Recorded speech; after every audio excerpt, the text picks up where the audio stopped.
Hey guys, welcome to a new episode of Matthew Sports Talk. Feeling much better. Getting there, improving. Sinuses clearing up and everything. I got my humidifier here working. So, NFL Week 4 game predictions and then a little bit of Twins talk, just a little bit. I know I try not to clash topics anymore because people say they don't like it, but I'm going to do it. Alright, so the Vikings-Packers prediction I have, but that will obviously be posted separately in a skit. I'm required to get cheese for that skit, so obviously you know what's going to happen there. So, anywho, all right, we got the Thursday night game tonight. We got the Dallas Cowboys and the New York Giants. Prediction is going to be Dallas within 6. I think final score I am having is Dallas 20, the Giants 14.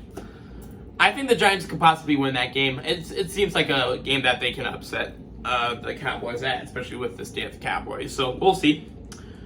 A good game in the AFC and the NFC South, Atlanta, New Orleans. I have that pretty much as a toss-up. I have Atlanta 27, New Orleans 24. So within 3. Whenever it's within 3, it's basically a toss-up in my book. I feel like Atlanta is coming off that rough loss against Kansas City. Both of them are coming off rough losses. Atlanta to Kansas City and then New Orleans to Philadelphia. So, yeah, I think both teams will be eager to win, especially since it's a divisional game. Rams and the Bears. I have Rams 27, Bears 21, so Rams within 6.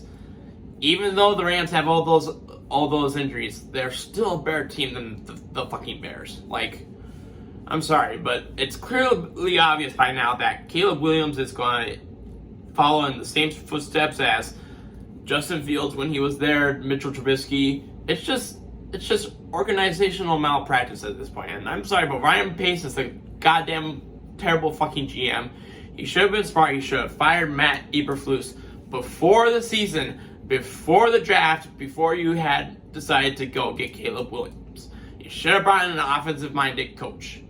I mean, you have Shane Waldron, which, I mean, I guess he's decent, but, you know, it's like, really? I mean, yeah. So, anyway, got the Steelers and the Colts. I have Steelers 17, Colts 7, so Steelers within 10. Jets and Broncos. I have Jets 31, Broncos 17, so Jets within 14. Tampa Bay and Philadelphia, another good game.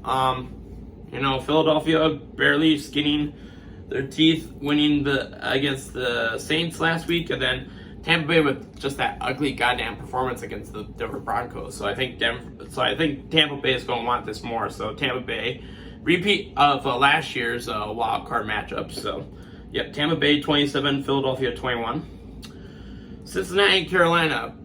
Boy, you're talking about two teams. You're talking about a Cincinnati team that's 0-3, coming off of a rough loss to the Washington Commanders on Monday Night Football, and then you got Carolina, who's on a high because they put in Andy Dalton in place of Bryce Young, and they beat the Raiders. So, with that in mind, I think the Bengals are obviously the more desperate team. So I have Bengals 24, Panthers 14. Texans and Jaguars. Yeah, Texans are going to bounce back big time. Texans 33, Jaguars 13. Another really good game, Cardinals and Commanders. I feel like that's going to be an interesting, close game. I mean, two teams that I originally thought were going to be probably near the bottom of their division, but now I think maybe, they climb up into the 3 spot in their division. We'll see, but I have Arizona 27, Washington 23. San Fran and New England, even though San Fran has all the injuries, I have San Francisco 34, New England 14. Raiders and Browns, I have Raiders 27, Browns 17. Chiefs and Chargers, sounds like Justin Herbert's going to be injured, and they also have a few other key injuries. So I'm going to say Chiefs 35, Chargers 21. Buffalo and Baltimore, another good matchup. I mean, Baltimore, is having a rough start to the season, but they did beat Dallas last week. Buffalo Bills are just ramrodding. I mean, they didn't beat up on the Cardinals, but they beat them. They beat up on the Miami Dolphins, and then last week they beat up on the Jacksonville Jaguars. So my prediction is Buffalo 31, Baltimore 25. Yeah, that's right. I think Justin Tucker's going to kick 6 field goals. I don't know. I feel like he's due for that kind of game. So, yeah. Miami and Tennessee, I have Miami 24, Tennessee 14.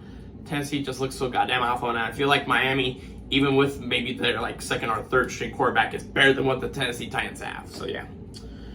And then the Monday night game this week is the Lions and the Seahawks, which might actually be interesting. See if the Seahawks are for real. Their first real test after, barely being the Denver Broncos, being the Patriots in overtime, and then being the Miami Dolphins on their second and third string quarterback.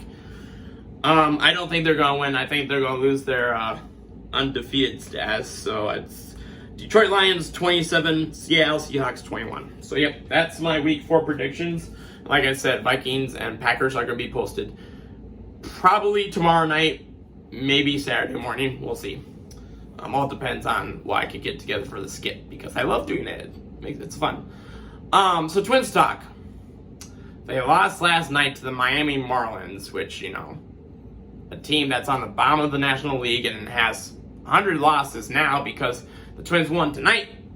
So, but their situation did not improve.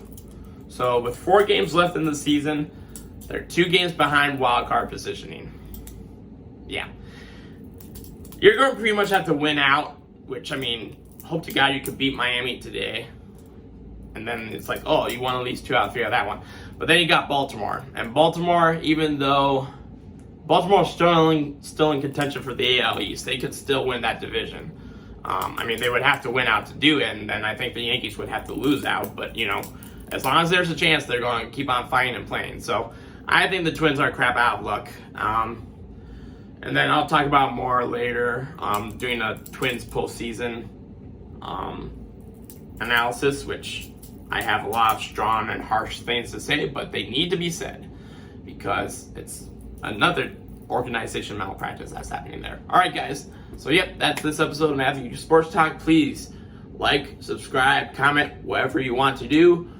Share, please share. I'm trying to expand my audience. I think I have, last I checked, something like 350 subscribers or something like that. So, hoping to get more. All right, guys. Have a good one. And Skull Vikings. Go Twins, I guess. But I put my Timberwolves flag already out in my window. I took the Twins flag down, put the Timberwolves flag up because you know what? Next month, Timberwolves season, baby. Yep. Got that guy playing. All right. Have a good one, guys.